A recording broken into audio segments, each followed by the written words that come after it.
Magandang araw po sa inyong lahat mga kababayan at welcome back dito po sa PNR at ito nga mga karibin natin, eto na, expose na. Tama si former PRRD Senator Amy Marcos, kumanta na. Nako. Tinuro ang hudas, yan mga kababayan, tiklop si PBBM, Tambako at Lisa. Yan mga karibin natin patungkol po rin na ating alamin at bibigyan ng komento ngayong araw na. Pero bago po ang lahat, kung di ka pa po nakapag-subscribe sa ating munting channel, please don't forget to subscribe at like na rin po ng video ito. Maraming salamat po. At eto na nga, simulan na po natin to. Sawa na ang bayan ko sa magnanakaw na tao.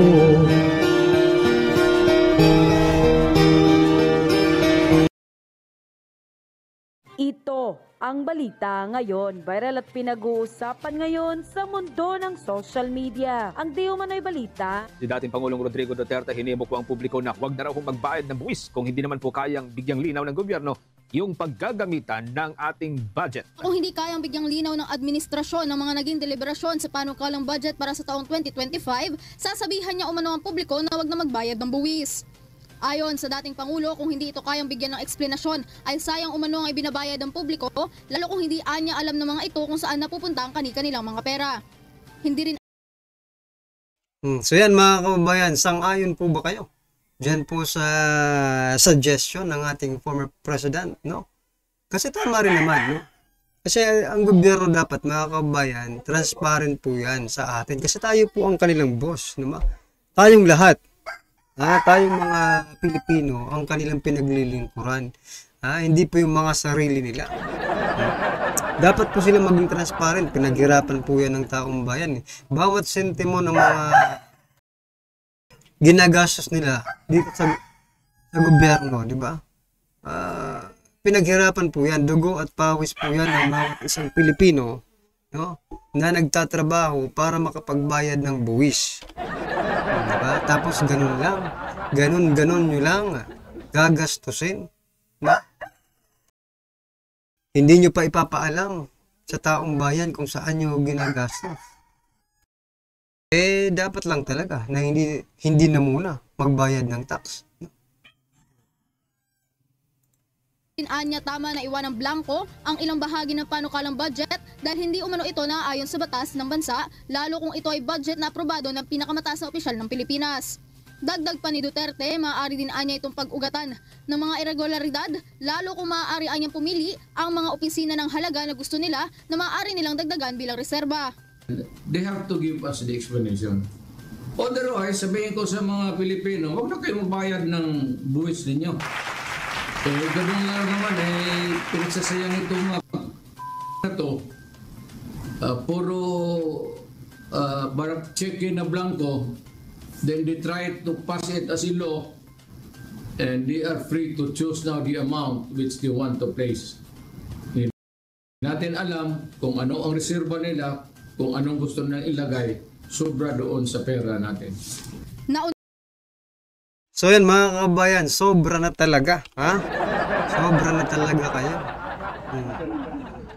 Sabi ni former PRRD, hindi natin alam kung saan ginagamit, kung saan pinagsasasayang, no?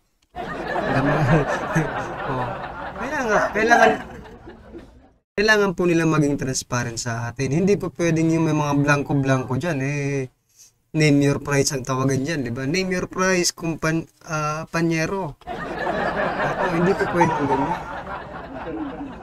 Ipaalam nyo po sa taong bayan kung magkano, di ba? Hindi po pwedeng ganyan. Pinaghirapan po yan ng taong bayan. Tapos, gaganyanin nyo lang. No? Gaganyanin nyo lang. Naku naman talaga. Konting respeto kung baga. Konting respeto doon po sa mga nagbabayad ng taxes, mga kababayan. No? Kasi pag ganyan po ng ganyan, ang ating gobyerno, wala. Hindi po natin alam kung saan tayo pupulutin ito pagdating ng panahon. Una na dito ay kung sino anyang nasa likod ng mga anomalyang ito ay posibleng humarap sa maraming legal consequences na isa din anya sa maaaring harapin nito ay ang pagkakakulong. Hindi rin anya matatakasan ng taong ito ang legal process at huridikasyon ng korte dahil malikot umano ang pag-aayos ng papeles sa loob ng bansa.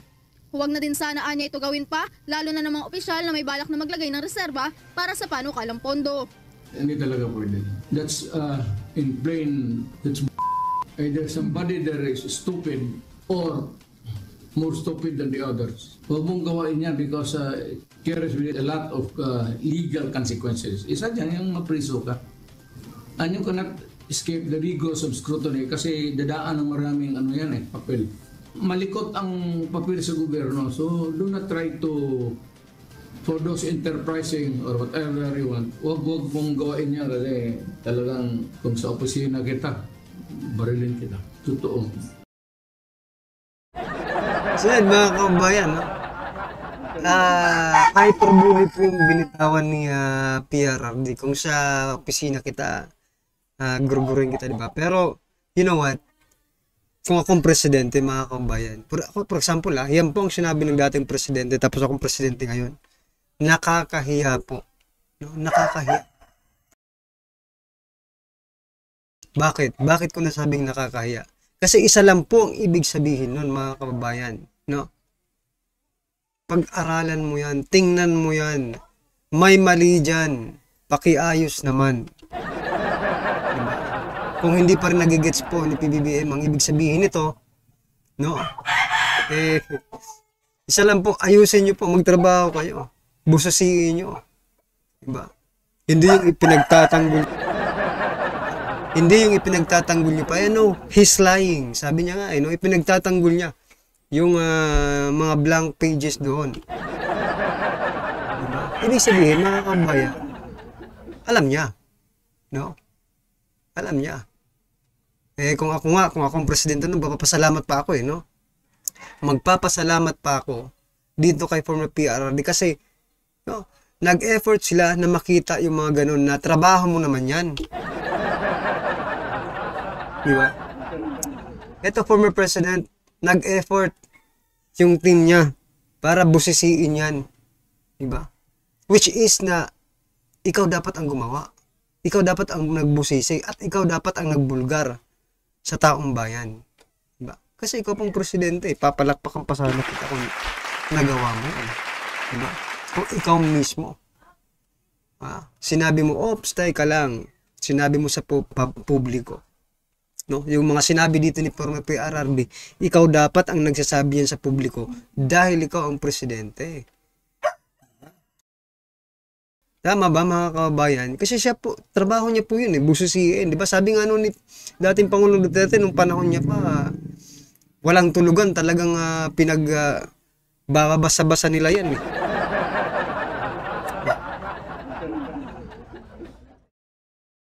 Nakakainit lang mga kababayan kasi dapat talaga, I don't know. Ito, opinion lang, mga karibin natin. Atin-atin lang to, huwag kayo maingay. Hindi ko alam kung nagtatrabaho ba talaga ang presidente natin.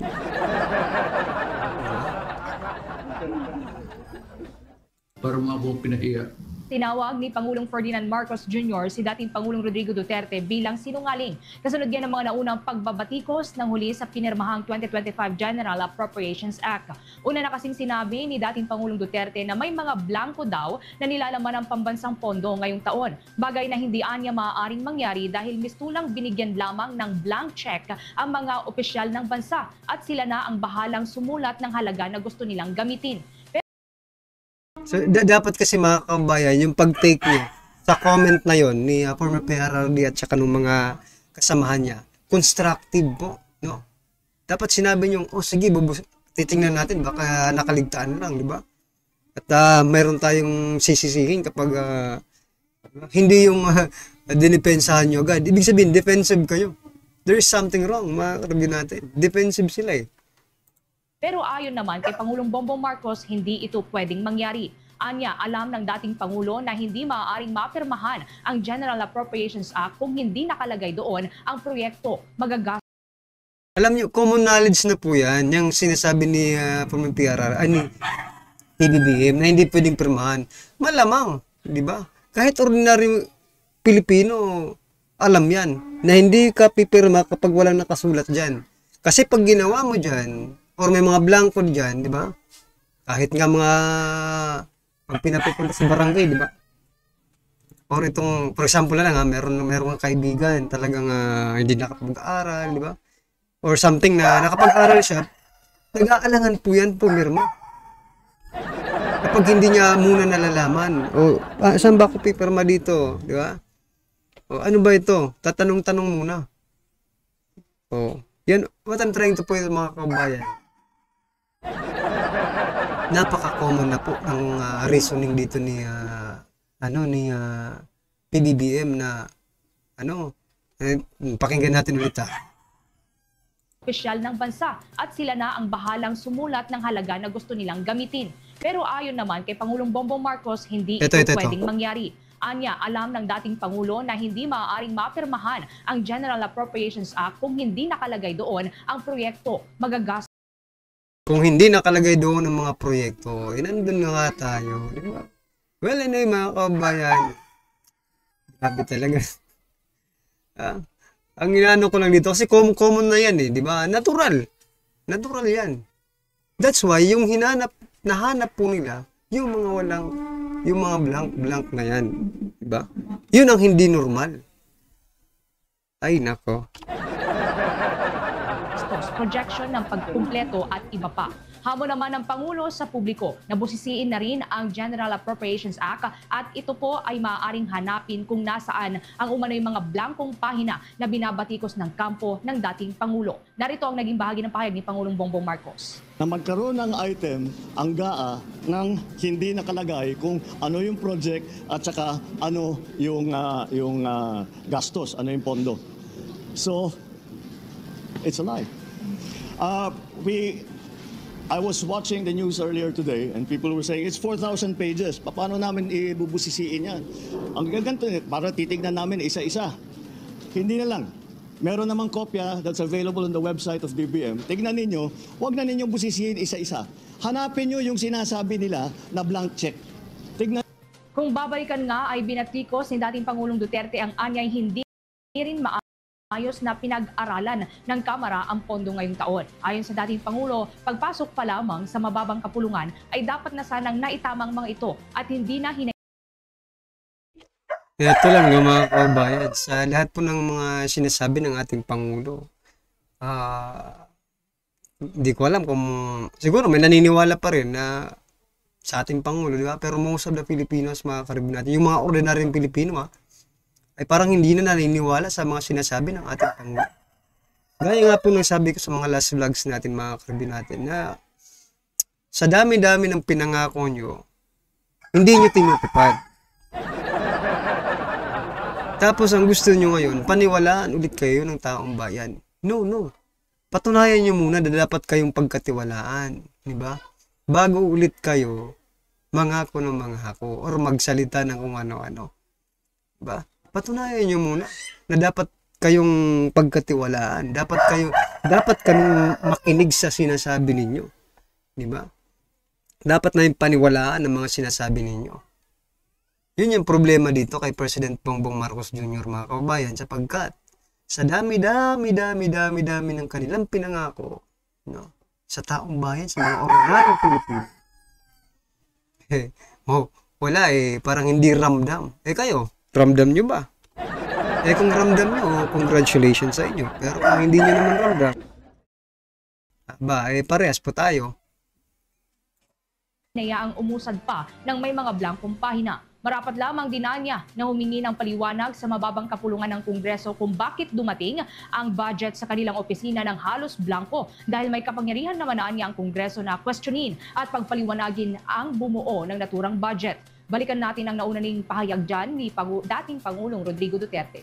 I would like to remind Congress, maliho yan. It's invalid. Please correct it. Demanded explanation kung bakit dumating sa inyo yan na ganun kablangko. We are not, para ka binigyan ka ng blanco check dyan, o sige, bahala na kung ano ilagay ninyo. In the same manner, yung mga blanco dyan, whatever or whoever corresponds to that particular item is free to just fill up the amount. That is not, by all commandments of the law, that cannot be valid. Inyo pong napakinggan ang bahagi ng naging pahayag ni dating Pangulong Rodrigo Duterte. Mga Lods, sino kaya ang sinungaling? Panoorin natin to. Blanco.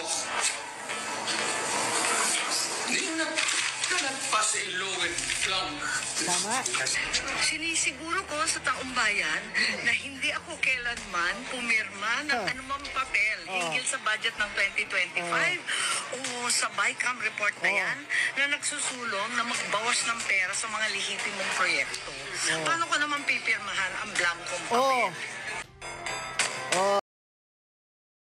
Ayun, mga kababayan.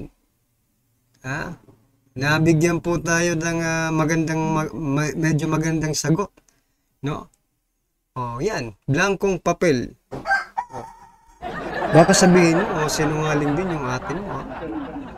Senator Amy Marcos mismo nagsabi, blankong papel. Hindi niya pinirmahan.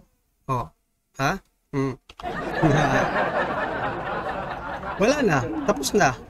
Tapos na ang usapan, mga kababayan. Bakit? Yun ang napakatinding witness. Senator, pumipirma yan eh. Hindi siya pumirma. Bakit? Blankong papel eh. Baka sabihin nyo ngayon, AI yan. Baka sabihin nyo, AI po si Senator Amy Marcos. On the record. Hanapin nyo po sa mga mainstream media outlet na mga paborito ninyo. Baka sakaling makita nyo yung interview na yan. Well, anyway mga karibin natin, ano po ang inyong reaksyon, opinion patungkol po sa video ito, i-comment lang po sa baba. Para at least alam po ng ating mga kababayan ang inyong opinion. Maraming salamat po. Sawa na ang bayan ko sa magnanakaw na tao.